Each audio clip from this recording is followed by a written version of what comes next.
Selamat pagi dan selamat sejahtera kepada penonton Sejahtera Asia yang cukup setia menemani kami pada setiap pagi. Dan hari ini anda bersiaran bersama saya dan juga Wan Ali. hanya di TVS saluran 122 Astro dan My TV. Hari yang baru, hari Isnin, kita bersiaran pada 11 bulan 10 bersamaan dengan 4 Rabiul Awal 1443 Hijriah. Dan kami di Sejahtera Asia sentiasa harapkan dan doakan agar segala urusan anda pada hari ini dipermudahkan. Dan hari ini 11 bulan 10 merupakan satu hari yang cukup istimewa. Apa Kenapa itu, Sharon? istimewa, Wan? Kenapa istimewanya? Saya tanya saya balik. Dan okey, untuk pengetahuan penonton Sejahtera Asia, bulan Oktober merupakan bulan yang istimewa bagi kami di TVS. Betul. Bukan sahaja sebagai penyiar ataupun pemain industri, tetapi TVS menyambut ulang tahun kelahirannya.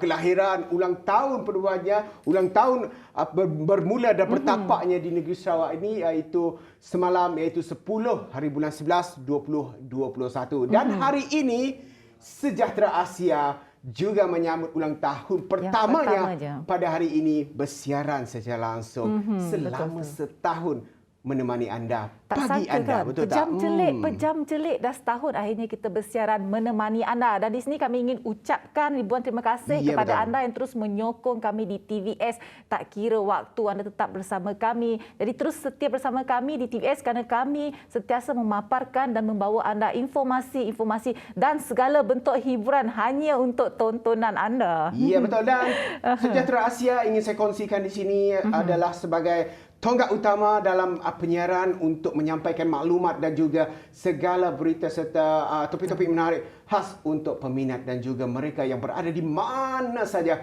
di seluruh Malaysia ataupun di seluruh dunia lah. Betul tak, Sharon? Okey, Sharon, hari ini kita bersama siapa lah? Pagi istimewa ini kita bersama dengan Profesor Dr. Stephen Chia Ming Sun yang merupakan pengarah Pusat Pendidikan Arkeologi Global USM dengan topik kita pada pagi ini memahami kajian arkeologi Bukit Tengkorak di Sarawak. Ya, selamat pagi Prof. Ya, Selamat Prof. pagi. Apa kabar? Khabar Prof? Sehat Prof? Baik. Sebelum itu, kami di Sejahtera Asia ingin mengucapkan tahniah Prof atas pelantikan sebagai pengarah Pusat Penyelidikan Arkeologi Global. Terima kasih banyak. Ya, dan pastinya Prof kita sudah bersedia dan cukup ceria di sana. Adakah Prof sekarang berada di Sabah? Saya di Pulau Pinang sekarang. Di Pulau Pinang. Jauh. Betul. Ada urusan kerja ke Prof? Ya, saya bekerja di Universiti Sains Malaysia di Pulau Pinang dan kajian saya banyak di Bukit Tengkorak di Sabah juga selain dari tempat-tempat lain. Jadi untuk malam penonton di sini saya ingin berikan sedikit latar belakang tentang Bukit Tengkorak ini merupakan sebuah kawasan arkeologi di Sempurna Sabah yang mula dikenal pasti pada sekitar awal tahun 1980-an. Penemuan tersebut menjadi peristiwa penting dan menjadi titik permulaan kajian prasejarah oleh ahli arkeologi tempatan di Sabah. Jadi sebagai permulaannya Prof, bagi mendapatkan gambaran yang lebih luas dan menyeluruh tentang arkeologi Bukit Tengkorak, boleh tak Prof Stephen kongsikan ataupun jelaskan bagaimana bermulanya kajian di tapak tersebut dan apakah hasil penemuan arkeologi yang terpenting dan paling signifikan di Bukit Tengkorak? Saya dah mula membuat kajian di Bukit Tengkorak sejak 94 ya. Jadi sebagai untuk Doktor Falsafah PhD saya di USM ya masa itu dengan kerjasama Jabatan Museum Sabah dan dari 94 sehingga 2008 ya. Jadi sehingga sekarang saya masih lagi kaji dan menulis tentang kajian tersebut. Ya. Dari Bukit Tengkorak dia dikenal pasti sebagai satu tapak pembuatan tembikar yang terbesar ya, antara terbesar di Asia Tenggara pada zaman Neolitik. Jadi beratus ribu ya tembikar tanah bertarikh 3000 tahun dahulu ditemui di tapak itu bersama dengan artifak-artifak lain lah ya yang unik ya di Asia Tenggara. Jadi kepentingan Bukit Tengkorak adalah dia memberikan bukti hipotesis baru tentang penghijrahan manusia dan perdagangan, ya, khususnya perdagangan pertukaran maritim prasejarah di Kepulauan Asia Tenggara dan Pasifik. Jadi, ya. Dan selain daripada Bukit Tengkorak, Prof, mungkin di Sabah kita tahu landscape ataupun geografinya agak luas. Selain daripada Bukit Tengkorak itu, di manakah juga kajian dilakukan oleh Prof? Oh, selain Bukit Tengkorak, kawasan lain di Semporna juga penting kami membuat kajian sebab kita nak cari lebih banyak bukti yang kukuh, ya, tentang manusia prasejarah bukan saja di Bukit Tengkorak tapi di sekitar kawasan lain, ya. Sebab manusia dia bukan di satu tempat saja, dia berpindah-pindah, ya, tempat tinggal. Jadi kajian kami dah berjaya menemui banyak lagi tapak selain dari Bukit Tengkorak. Iaitu contohnya tapak Melantar Tutup, Bukit Kamiri yang mendedahkan bukti baru, ya, wujud manusia prasejarah bukan saja dari zaman Neolitik 3000 tahun dahulu tetapi sampai ke zaman logam dan sejarah awal sekitar 1000 tahun dahulu. Jadi ekskavasi di tapak lain juga dah banyak menghasilkan banyak artifak dengan rangka-rangka manusia yang kita perlu, ya, untuk menentukan jenis manusia apa, ras dia yang mendiami di kawasan Tengkorak dan di Semporna pada zaman prasejarah. Zaman prasejarah dan zaman macam-macam dulu sejarah yang betul dijumpa. Ya. Jadi saya kira, ya, Prof, pasti ramai juga penonton yang tertanya bagaimana Prof bersama dengan pasukan penyelidikan Prof ni mengenal pasti tempat-tempat penemuan artifak-artifak tersebut. Oh, kita biasanya buat survey, ya, survey arkeologi. Kita pergi ke pedalaman, naik bukit, turun bukit, pergi masuk hutan, masuk gua, dan kita cari tapak berdasarkan apa yang ada dijumpai di atas lantai gua itulah ataupun tapak itu. Biasanya akan terjumpa sisa-sisa tinggalan zaman dulu, ya, yang biasanya arkeologis boleh kena pasti. Itu satu, ya. Yang kedua, kita juga biasanya bergantung pada maklumat dari orang-orang kampung, ya. Orang-orang kampung akan bagi tahu sini ada tapak yang lama mungkin, ya. Jadi selain itu kita juga berdasarkan pada kajian-kajian dahulu, ya. Pengkaji dahulu mereka dah kaji tempat tu dan dah menulis artikel ke buku, jadi kita rujuk pada kajian dahulu, ya. Dia dapat lihat bahawa orang kampung ataupun orang tempatan tu memainkan peranan yang penting dalam mereka melakukan penyelidikan untuk mengenal pasti lokasi-lokasi artifak tersebut, Wan. Dan yang pastinya mereka ini merupakan orang yang lama yang berkependudukan di kawasan tersebut, dan yang pastinya pelbagai sejarah mungkin mereka lebih mengetahuinya. Dan Prof, bila kita lihat dari sudut kawasan-kawasan penting ini dan penemuan-penemuan daripada tapak-tapak kajian dan sebagainya, mungkin Prof boleh kongsikan di sini penemuan yang paling kata orang istimewa dan paling tidak dapat dilupakan sepanjang kajian ini berlangsung, Prof. Oh, di mana? Di Bukit Tengkorak ke di mana? Ya, Bukit Tengkorak, ya. Okey. Kajian yang di Ketua yang saya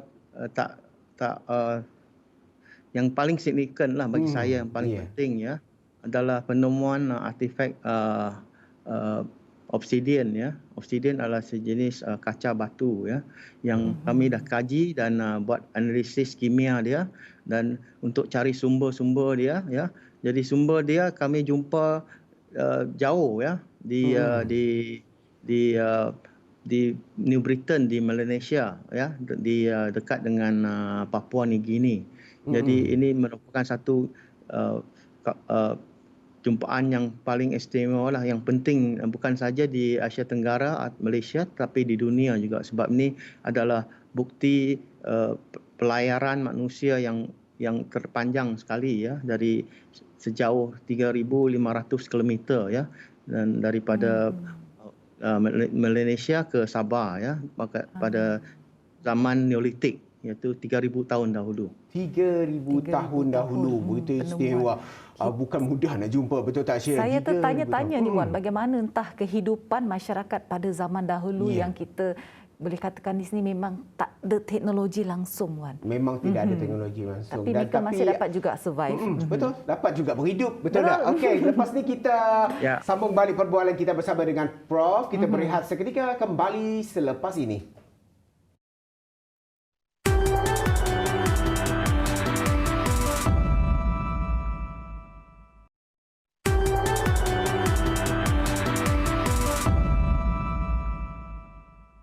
Terima kasih kerana tetap bersiaran bersama kami di Sejahtera Asia. Masih bercakap tentang kehidupan orang zaman dulu. Kata orang mundi sekolah dulu, kita Tok Sharon selalu cakap di zaman batu. Ni saya ingat apabila Prof kongsikan sebentar tadi, kawan mengimbau kembali kenangan dalam kelas sejarah, Wan. Kan saya masih ingat lagi ini, saya tak silap saya dalam silibus tingkatan 1 apabila kita belajar tentang topik Neolitik, Mesopotamia, Paleolitik.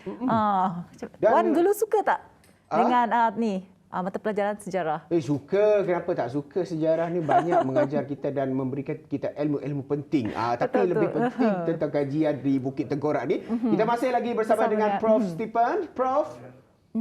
Tapi sebelum tu kan, Wan, saya ingin kongsikan kepada penonton tentang tetamu istimewa kita ini. Hasil penyelidikan Prof. Dr. Stephen Chiang Ming Soon ini, beliau telah diterbitkan dalam beberapa buah buku dan monograf dan lebih daripada 120 buah artikel dan bab dalam buku, jurnal, majalah, dokumentari, conference paper dan dijemput untuk memberi talk peringkat kebangsaan dan juga antarabangsa. Beliau berpengalaman dalam mengajar dan dalam melakukan penyelidikan sebanyak 23 tahun dan mempunyai 13 publication. Dan bidang kepakaran beliau adalah dalam analytical chemistry, antropologi, arkeologi dan history, historical dan civilization study dan juga marine archaeology, Wan. Orang memang hebat betul, kita punya tetamu pada pagi ini. Itu adalah kesinambungan cerita-cerita tentang perjalanan kajian dan juga yang ditempuh oleh Prof. Dan bila kita sebut kesinambungan, seperti biasalah, seperti yang kita lalui kita zaman manusia dan juga tidak terlepas daripada di Bukit Tengkorak juga mendapat petunjuk ataupun menunjukkan bahawa ada corak-corak kesinambungan ekonomi, Prof.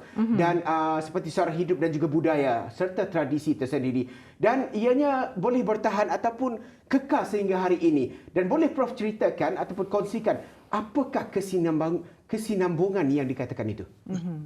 Oh ya, memang kita ada bukti kesinambungan ya budaya dari 3,000 tahun dahulu di Bukit Tengkorak sehingga hari ini di Semporna, Sabah ya. Kesinambungan dia masih dapat dilihat dalam budaya dan cara hidup orang masyarakat Bajau di Semporna. Kita buat kajian arkeologi dan mendapati bahawa contohnya teknologi pembuatan tembikar ya, tanah masih diamalkan oleh penduduk masyarakat Bajau di Semporna, dan jenis-jenis tembikar yang dihasilkan oleh mereka adalah sama dari segi jenis dan teknologi pembuatannya dengan apa yang kita jumpa di Bukit Tengkorak 3,000 tahun dahulu.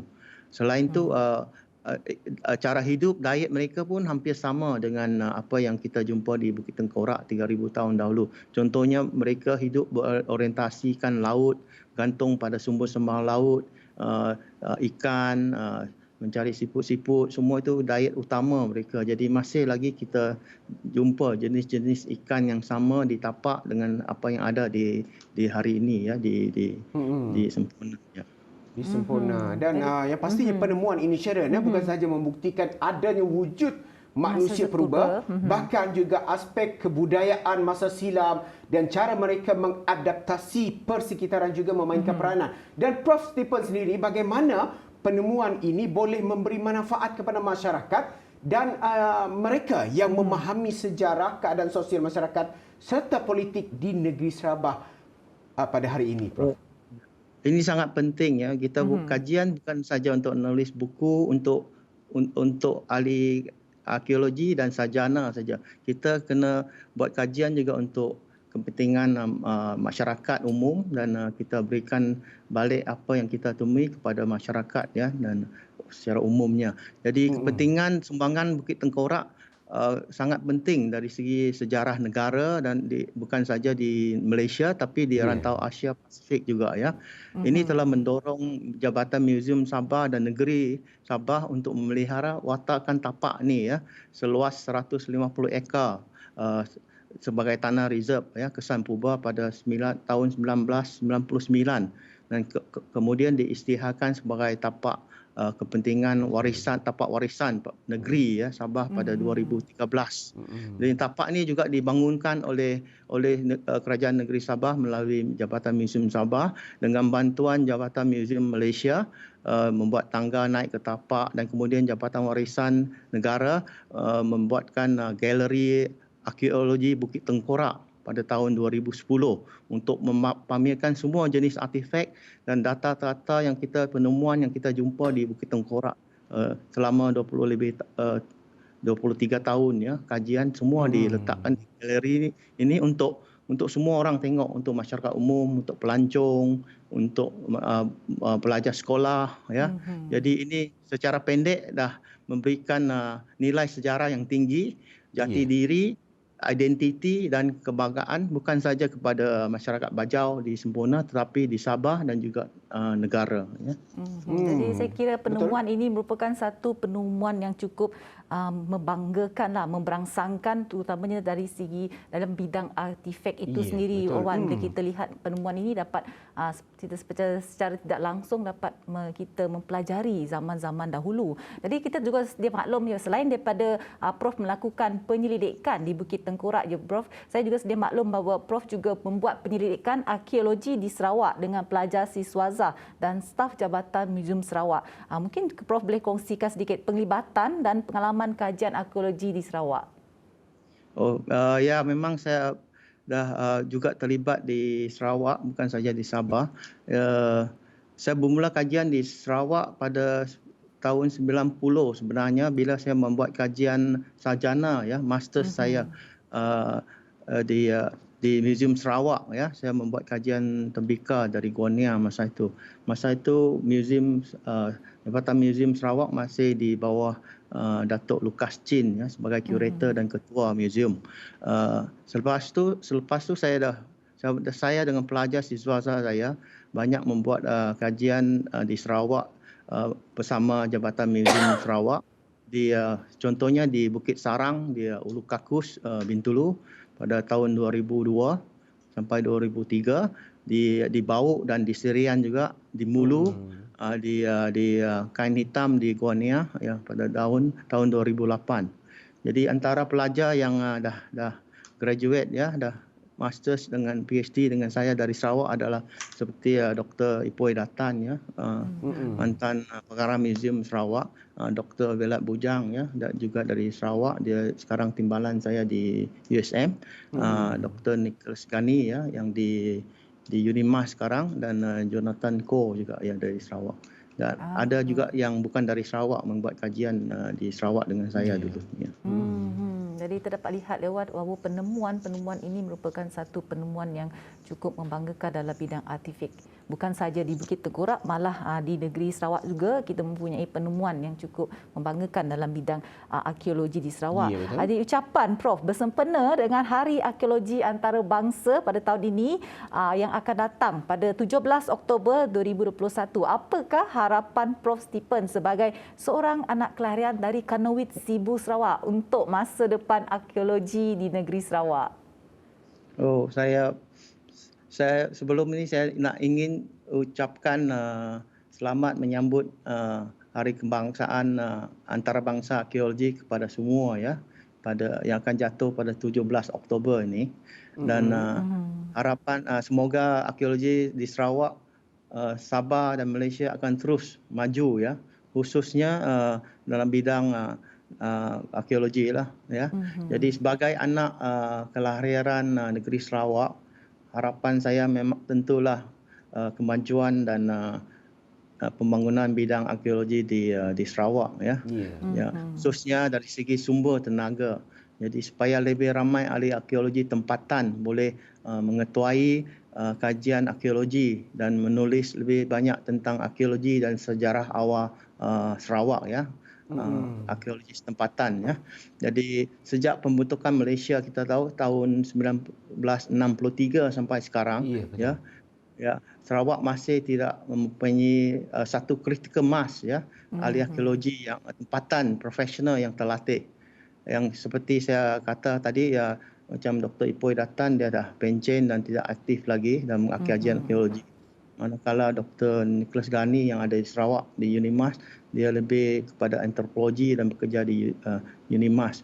Jadi buat masa sekarang Jabatan Museum Sarawak tidak ada lagi ahli arkeologi tempatan yang profesional dan terlatih ya dalam bidang arkeologi yang boleh mengetuai kajian dan ekskavasi arkeologi ya di Sarawak. Jadi kita masih perlu banyak ahli arkeologi tempatan lah, dan kita masih oleh sebab tu Sarawak masih bergantung banyak kepada ahli arkeologi luar negara ya, dan hampir kita dah medika 60 tahun masih ya. Jadi saya harap kita boleh latih lebih banyak untuk mengetuai kajian-kajian arkeologi Sarawak.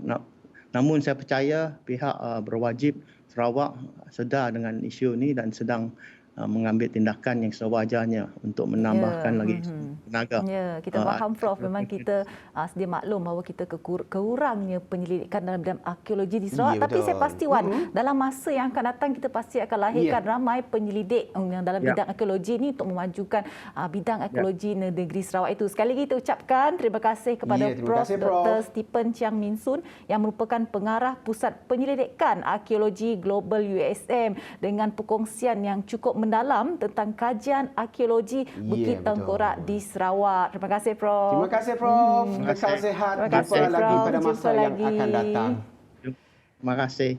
Ya, itulah dia Wan. Saya rasa terinspirasi sedikitlah. Orang Sarawak rupanya saya ingat tadi orang Sabah. Bukan. Dua-dua. Kita Borneo. Yes, Borneo. Okay. Seperti biasa kami akan kongsikan berita-berita yang mungkin kita boleh kira hari ini Wan. Nampaknya sepertinya berita yang cukup menggembirakan gembira semua hari ini. Bagi semua.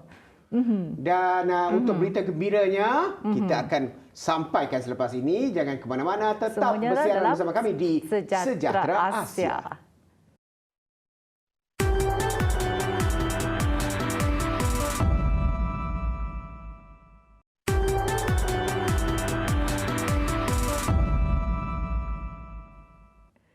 Ya, kembali lagi bersama saya dan juga Wan Alif hanya dalam siaran Sejahtera Asia. Jadi kepada anda yang masih belum mengikuti kami di laman sosial FB dan IG Sejahtera Asia, silalah berbuat demikian dan meriah-meriahkanlah laman sosial kami dengan komen anda, pandangan anda. Malah kami juga mengambil kritikan Wan, kritikan yang membina.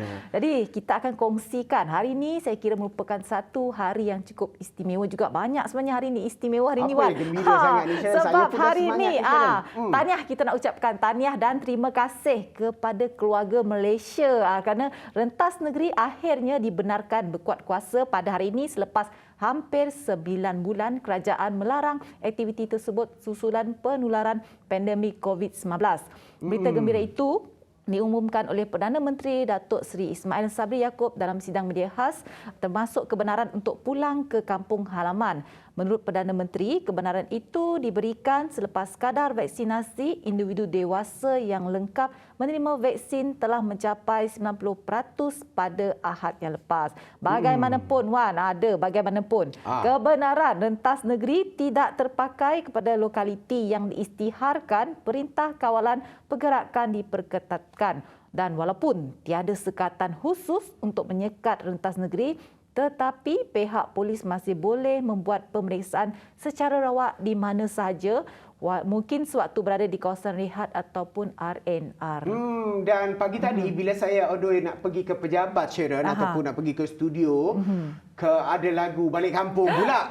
Semangatnya Balik Kampung. Hore-hore dalam kereta. Tapi perlu diingatkan, pelepasan ini bukan tiket ataupun bukan kemenangan bagi kita untuk kita terus mengabaikan SOP serta kawalan kena ingat dan ambil pengajaran yang sebelum-sebelum ini. Betul, yang Tuan. kita telah pun kata orang tadi lihat kesan daripada kelalaian dan ketidakpatuhan SOP yang kita lakukan menyebabkan orang lain menerima tempias dan juga jangkitan daripada COVID-19. Betul, Kena betul. ingat, rentas negeri boleh katakan gembira, tetapi SOP dah ada perlu lagu raya dah saya dengar diamalkan ni. sebenarnya, Wan. Apa yang kita khawatir Ya. sekiranya bukan kita nak menuduh Wan, tapi Betul. mungkin ada segelintir golongan yang tidak bertanggungjawab ini tidak mematuhi SOP, dan apabila mereka tidak mematuhi SOP, kita khawatir bahawa penularan COVID ini akan menjadi lebih berleluasa dan perkabaran yang baik itu akan ditarik balik. Kalau kes naik, kita tak dibenarkan untuk rentas negeri, tidak dibenarkan untuk rentas daerah. Jadi itu mendatangkan masalah kepada diri kita sendiri. Oleh itu kita ingin sarankan kepada semua anda di luar sana agar gunakanlah peluang ini sebaik-baiknya dan sedilah patuhi SOP yang ditetapkan. Ya, dan dalam pada itu, Wan. Seperti mana yang disarankan oleh Perdana Menteri Datuk Seri Ismail Sabri Yaakob semalam, boleh rentas negeri mulai hari ini dan juga boleh melancong ke Siasitok. Siasitok. Aktiviti pelancongan juga dalam negara dibenarkan, Wan. Wan nak melancong mana, Wan? Kalau saya diberi pelepasan atau diberi ruang untuk melancong di dalam negara kita sendiri di Malaysia ini, semestinya saya nak melancong di negeri-negeri yang yang ada pulau lah. Pulau. Wan ni saya nak orang berehat pulau di lah, Wan pulau-pulau. ni. Baru sebentar tadi kita kupas topik ekologi ni, Wan terus nak pergi ke pulau-pulau ni. Baguslah, Wan ni. Produser cakap Pulau Jerejak, dia cakap. Pulau Jerejak. Nampaknya produser pun nak bercuti bersama Tapi sebenarnya, sepatutnya Wan. kalau sepatutnya hari ini kan birthday Sejahtera Asia, sepatutnya produser bersama kita hari ini. Itulah sebenarnya saya tengah tunggu ni. Hari ini memang banyak berita baik. Kita dapat rentas negeri dan juga hari ini merupakan ulang tahun pertama Sejahtera Asia. Tapi kita tertanya-tanya di manakah produser kita, Wan? Produser kita sedang bertapuk. Kalau kata ke Sarawak ni bertapuk tu dia sembunyi kat belakang sana. Yalah, jadi kepada anda semua yang mungkin pada ketika ini telah membuat perancangan untuk balik ke kampung ke ataupun buat perancangan untuk bercuti bersama keluarga, kami doakan semuanya dipermudahkan dan sehat-sehat hendaknya. Dan selepas ini kami akan kongsikan perincian COVID di Malaysia dan juga Sarawak. Wan, mulakan dengan perincian COVID di Malaysia. Aduh, Sharon, perincian COVID ni kalau bagi saya lah, kalau dalam situasi bila dah boleh rentas negeri ni, mungkin mereka dah tak nak dengar. Tetapi ia harus didengar dan harus difaham untuk menjadikan rujukan kita dalam rentas negeri yang telah pun dibenarkan. Okey, status terkini COVID-19 di Malaysia setakat semalam 10 Oktober 2021, sebanyak 10,959 kes sembuh dicatatkan dan ia menjadikan 2,195,669 kes kumulatif sembuh di Malaysia. Alhamdulillah. Dan semalam juga 7,373 kes baru jangkitan yang melibatkan 2,339,594 keseluruhannya setakat semalam 10 Oktober 2021. Dan duka cita juga dimaklumkan semalam 78 kes kematian dicatatkan. Salam takziah daripada kami di Sejahtera Asia. Dan semalam juga daripada kajian dan juga datapan covid.com, sebahagian besar kes yang dicatatkan semalam masih dalam kategori 1 dan 2, iaitu tidak bergejala dan bergejala ringan. Manakala selebihnya untuk kategori 3, 4 dan juga 5. Dan yang pastinya, apa juga yang kita lakukan, pastikan kawalan diri itu penting. Betul tak, Sharon? Kawalkan diri anda. Cuci tangan sentiasa. SOP. Basuh tangan sentiasa. Saya teringatlah dengan satu peristiwa ni. Saya duduk di kedai mamak. Bila di kedai mamak tu, dia orang cakap, lainlah rasa roti canai sekarang. Kenapa macam ni, sebab apa? Sebab dah amalkan cuci tangan selalu, dah amalkan guna hand sanitizer selalu. So canai yang diempuk tu lain dah rasa. Terbaik lah. Maksud dia makin sedap lah tu. Makin sedap lah. Selama ni tak sedap lah sebab dia tak cuci tangan lah sebelum ni. Bukan dia tak cuci tangan, maksud dia dah guna sentiasa. Sentiasa setiap 5 minit cuci, setiap 5 minit cuci. Dulu part nak makan je lah cuci, betul itu yang tak? kita nak sebenarnya. Apa yang kita boleh lihat daripada sudut positif disebabkan oleh COVID ni, saya kira masyarakat kini menitik beratkan soal kebersihan. Jadi hari ini saya akan kongsikan dengan anda perincian COVID di Sarawak. Satu perkabaran yang mendukacitakan apabila terdapat 3 kes kematian yang dilaporkan semalam menjadikan jumlah kematian akibat akibat jangkitan COVID-19 seramai 986 orang. Taziah diucapkan kepada keluarga mangsa. Dan Sarawak masih mencatatkan jumlah kes COVID-19 yang membimbangkan. Setakat ini di mana terdapat 1,132 kes baharu positif COVID-19 yang menjadikan jumlah keseluruhan meningkat kepada 224,639. Kumulatif kes dan jumlah kluster yang aktif ialah 72 dan berita baiknya 5 kluster tamat serta tiada kluster baharu dicatatkan. Dan perincian mengikut daerah yang terdapat di negeri Sarawak pula, Kuching masih mencatatkan jumlah kes yang sangat tinggi berbanding daerah lain iaitu sebanyak 325 kes, diikuti Sibu 154 kes, Miri 137 kes, Lawas 68 kes dan daerah-daerah lain juga yang masih mencatatkan kes yang membimbangkan.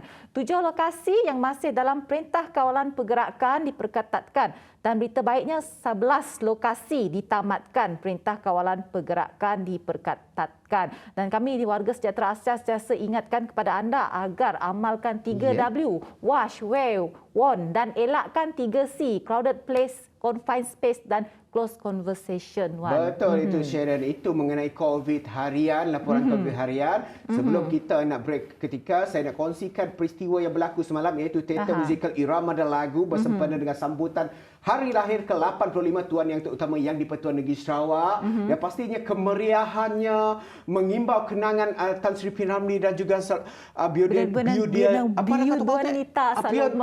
Puan Sri Saloma berbelit-belit belut saya nyebut. Dan semalam mengimbau kenangan-kenangan arwah Tan Sri P. Ramlee dan juga Saloma semalam yang sangat enak. Nostalgia betul lah Wan. Betul. Saya tengok pun saya menyanyi-nyanyi di bawahnya. Tengok pun menyanyi-nyanyi di bawahnya. Nyanyi sikit lah Wan. Dendangkan sikit. Dendangkan sedikit tak penonton. Malam bulan di pagi bintang. Saya pernah sambut Wan. Saya pernah sambut. Malamku bermimpi dengan satu bintang. Itu yang dikatakan oleh CEO kita. Memang berbakat diorang ni, pandai menyanyi, pandai menyampaikan dan sebagainya. Pandai segala-galanya. Okey, itu hanya di Sejahtera Asia dan apa perkembangan ataupun topik yang kita akan bawa tunggu selepas ini. Jangan ke mana-mana. Semuanya dalam Sejahtera Asia.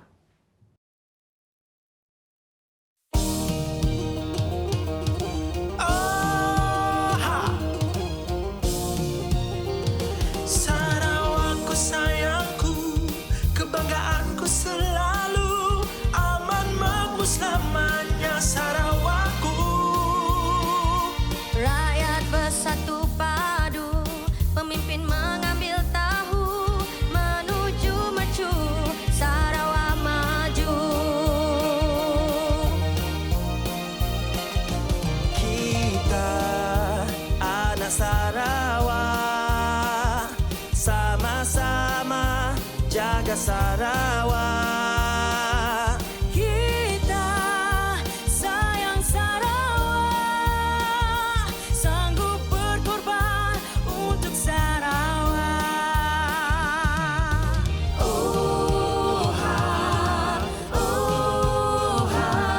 Mari laungkan bersama.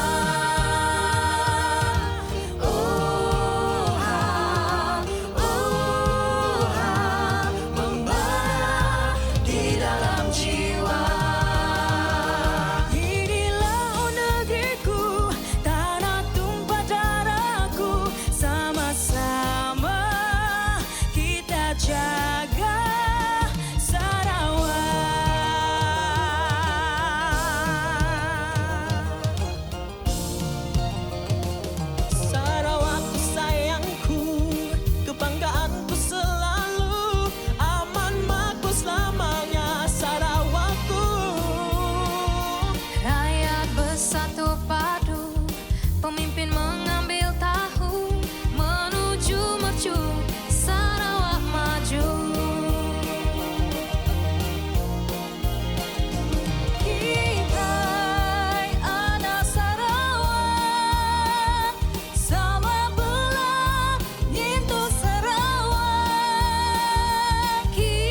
Terima kasih kerana tetapkan kesetiaan anda bersama kami di Sejahtera Asia. Dah minum kopi tak? Dah minum teh tak? Jangan lupa untuk breakfast. Ambil breakfast kerana penting untuk tenaga pagi anda. Betul tak? Saya. Sebab saya lapar tu saya cakap betul. Okey, kita masih lagi dalam Sejahtera Asia hari ini dan saya ingin ulang sekali lagi di mana Sejahtera Asia hari ini menyambut ulang tahun pertamanya penyiarannya. Bangga saya. Okey. Ya. Bagaimana dengan topik kita yang seterusnya? Topik kita yang seterusnya adalah Playlab, projek inovasi pop-up lab Unimas bersama dengan Dr. Jessie Lin Minoy yang merupakan Profesor Madya Fakulti Sains Komputer dan Teknologi Maklumat Unimas, pengarah Gamification Center dan ketua projek UKRI Access Malaysia. Apa khabar, Prof? Khabar baik. Baik ya. Sehat, Sehat? Doktor? Sehat. Dah breakfast tak? Ada. Air, kopi pun Wah. sebelah. Ya, untung kita tak ada kopi kat Yalah, sini. Tak ada boleh. kopi. Jadi, Prof, adakah Prof bersama pelajar sekarang ni ada kelas lah hari ni? Tak ada kelas. Kena cancel untuk event ni. Terima terharunya, kasih, terima Prof. kasih, Terima kasih. Prof. Dan saya- yang pastinya, Prof, hari ini hari istimewa. Sejahtera Asia bersiaran untuk kali pertama ulang tahunnya dan Prof merupakan antara tetamu yang istimewa juga pada hari sebagai ini. pembuka, kita boleh katakan sebagai pembuka untuk ulang tahun kita yang pertama, dan saya kira juga perkongsian Prof pada hari ini akan memberi sedikit rujukan dan juga informasi kepada penonton-penonton kita pada hari ini. Sebagai permulaan, Prof boleh kongsikan sedikit latar belakang permulaan projek dan matlamat utama projek Playlab yang merupakan sebuah inovasi pop-up lab yang telah dilaksanakan oleh Pusat Gamifikasi Unimas. Terima kasih ya. Firstly, terima kasih kerana menjemput saya ke TVS dan memberi berkongsi tentang projek kami dalam membina Playlab di Unimas. Pada tahun lepas, kami telah menerima dana penyelidikan dari UK Research and Innovation di bawah Economic and Social Research Council untuk projek ACES yang memfokuskan kepada pembelajaran STEM menggunakan kaedah gamifikasi dan playful learning melalui aspek bermain dalam membina daya tahan sosial, iaitu social resilience lah. Projek kita dalam short form dia kita panggil ACES lah. So kejayaan kami menerima geran ini adalah susulan kolaborasi yang terjalin bersama kumpulan Game Changer UK yang berpusat di Disruptive Media Lab Coventry University juga di United Kingdom ya. Kumpulan ini diketuai oleh anak jati Sarawak juga, Profesor Dr. Nasir Ahmad yang berasal dari kampung Semabak Kuching, tak jauh, tapi dia telah reside lah di UK. So projek kami ni ACES yang kini berada di tahun kedua, memfokus kepada pembinaan daya tahan sosial melalui aktiviti-aktiviti pelajaran strategik, dan salah satu output penyelidikan ini adalah untuk membina Playlab, satu inovasi pop-up lab yang menjadi trend dalam golongan inovasi kreatif masa kini ya, dalam mengembangkan idea-idea baru. Dan konsep makmal ini mengambil inspirasi dari Fab Lab, Makerspace, Co-working Space dan juga Tiny Homes. Kepada sesiapa yang telah menonton lah Tiny Homes series, kita memilih untuk memfokus pada pendekatan playful yang disifat sebagai satu cara untuk menggalakkan inovasi STEM secara khususnya untuk pendidikan secara amnya. Secara Dan pengujudan Playlab ini akan mengetegahkan usaha-usaha inovatif lah, terutamanya penyelidikan yang bersifat sustainable. So the word sustainable ni tak baru lah dan inisiatif ini memang sejajar dengan usaha Unimas dan kebanyakan universiti di Malaysia untuk mengintegrasikan elemen United Nations Sustainable Development Goals yang SDGs ya, in short, dalam operasi dan aktiviti setiap lapisan. Oleh itu, Playlab ini kita kenalilah sebagai Playful Design Thinking Laboratory for Sustainable Development Goals. Itu adalah fokus kita lah.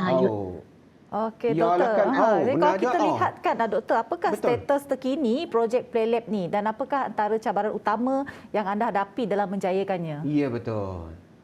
Boleh. So just to update lah, Playlab ni orang akan fikir yang is a building, but untuk projek ini we got a bus. Oh. So kita amat bertuah lah kerana dapat sokongan pengurusan universiti yang dipimpin oleh Vice Chancellor kita yang berbahagia Profesor Datuk Kadim Suhaidi. Dan dia telah bercadang untuk melepaskan beberapa bas yang lama, bas Unimas yang lama ya, yang tidak digunakan. So pengurusan universiti telah memberi kita satu bas untuk dijadikan bahan projek. So Playlab ini akan berada di dalam bas dan juga di luar bas. So status kita sekarang dalam fasa pertama lah, pembaikan dan pembikinan Playlab. Kita telah melibatkan artis-artis muda ya, anak didik program seni grafik dari Fakulti Seni Gunaan dan Kreatif di Unimas dan penyelenggaraan berbakat iaitu Nur Haslina Senin. Mereka telah terus menyediakan draft lukisan. Tak senang tu memilih option warna dan nilai estetik yang sesuai dengan falsafah projek kami. So about I think more than 4 weeks. So kami percaya perlu kerjasama dalam penyelidikan ini dengan mereka. Pelajar boleh membina portfolio mereka. So to actually work together with them. So the next step adalah kita akan bekerja dengan pelajar-pelajar jurusan architecture yang akan diselia oleh pensyarah mereka Melvin Goh dan mereka akan bentuk bahagian dalam Playlab nanti supaya sesuai dengan inspirasi lah yang diinginkan untuk ruang itu. Betul. Betul so seperti yang Jadi kan doktor, saya kira ini merupakan satu projek usaha sama dan semua pelajar di NIMAS yang terpilih bersama dengan lecturer-lecturer mereka. Wan. Betul. Dan selepas ini kita berehat seketika dan kita nak tanya juga konsep air dan juga elektrik. Apa perannya dalam konsep pendidikan kali ini? Betul. Kita rehat seketika, kembali selepas ini sentiasa bersama kami di Sejahtera Asia.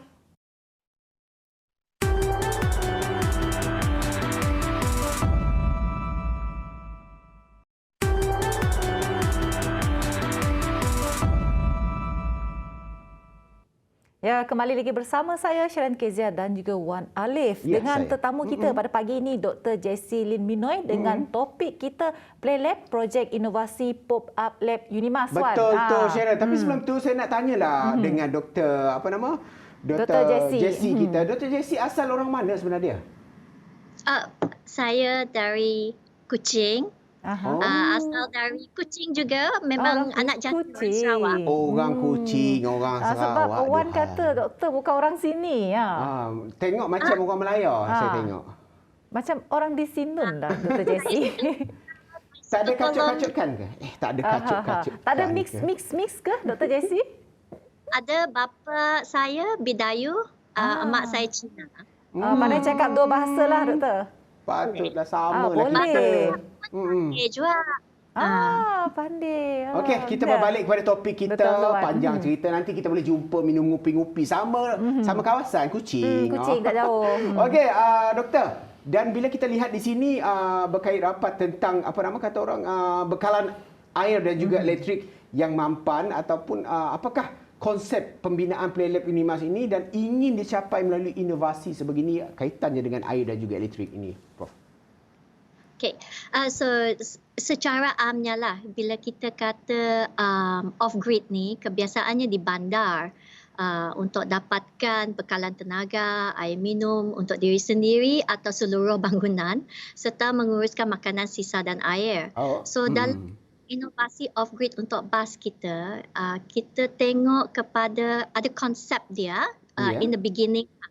Kita nak tengok bagaimana untuk mitigasi dan adaptasi perubahan. Because of climate change, so we want to adopt the off-grid and also in building and passing the knowledge of resilience.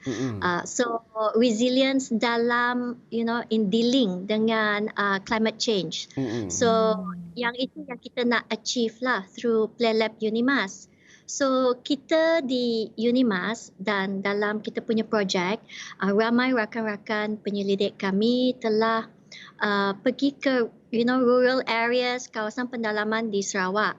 So di situ mereka telah membawa penyelidikan mereka ke kampung untuk membuat electricity, bawa off-grid internet, rainwater harvesting. So di PlayLab kita nak showcase lah idea-idea penyelidikan yang telah dilakukan di Sarawak. So harapan ini kita nak adalah untuk mencetuslah minat anak-anak muda untuk terus mendalami ilmu STEM, sebab kita tahu sekarang ramai pelajar-pelajar kita tidak minat dalam STEM. Tapi STEM tu is evolving, bukan hanya STEM yang serious science ke math ke, but juga arts juga STEM, So, Tapi kalau kita nak kalau doktor bercakap pasal STEM itu, apakah fungsi utama penggunaan PlayLab ini kepada pelajar-pelajar? Ya, untuk pelajar kita cubalah membuatkan ia sebagai satu platform.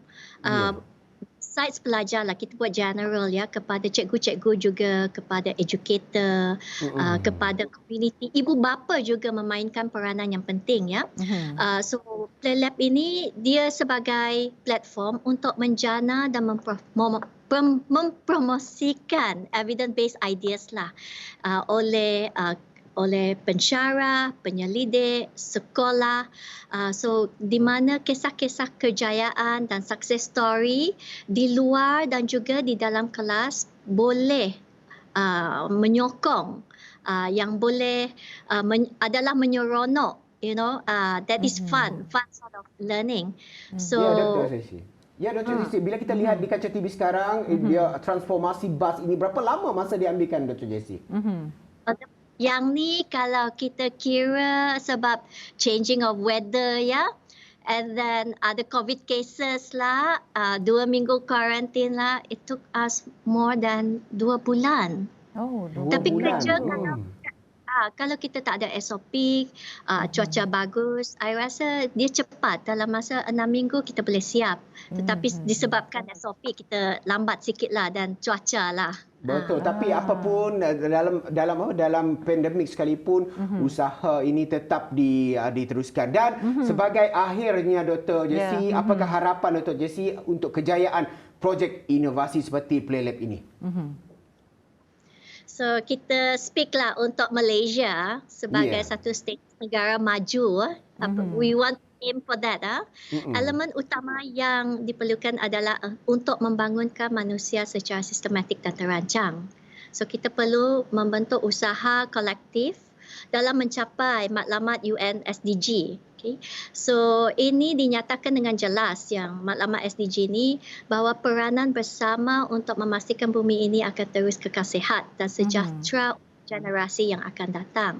So untuk Malaysia bergabung di pesada dunia, kita perlu memupuk sikap, semangat dan kemahiran tinggi yang menggalakkan imajinasi dan perasaan ingin tahu, curious. I think we have to start with imagination and curiosity. Ya.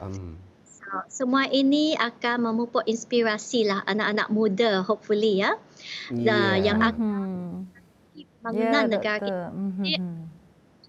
Okey, terima kasih betul. Dr. Jessie Lin Minoy atas perkongsian kupasan beliau dengan projeknya PlayLab, projek inovasi pop-up lab Unimas. Jadi apa yang disampaikan oleh Dr. Jessie itu, yang pertamanya adalah sifat ingin tahu, perlu ada, dan juga imajinasi yang tinggi itu dapat melahirkan satu inovasi dan juga penyelidikan yang mana dapat kita sumbangkan kembali kepada masyarakat kita melalui penyelidikan dan inovasi tersebut dalam menyumbang dan membantu membangunkan negara. Terima kasih Dr. Jessie atas perkongsian hari ini sempena dengan apa kata orang tadi, live di Sejahtera Asia pada hari. Terima kasih. Dan yang paling kita berjumpa istimewanya lagi. hari ini bukan ulang tahun yang pertama Sejahtera Asia, Dr. Jessie. You are so lucky to be with us today. Terima kasih Dr. Jessie. Semoga kita berjumpa lagi pada masa yang akan datang. Dan Sejahtera Asia untuk ulang tahun pertamanya pertamanya hari ini berakhir di sini Ya. dan pastikan kesetiaan anda bersama kami di Sejahtera Asia setiap hari 7.30 pagi hingga 8.30 pagi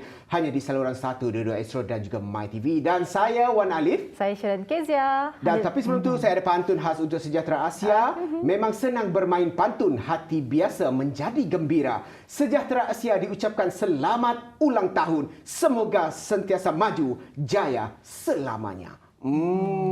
Daripada inspirasi, Kami cetuskan inovasi. Assalamualaikum dan bye-bye.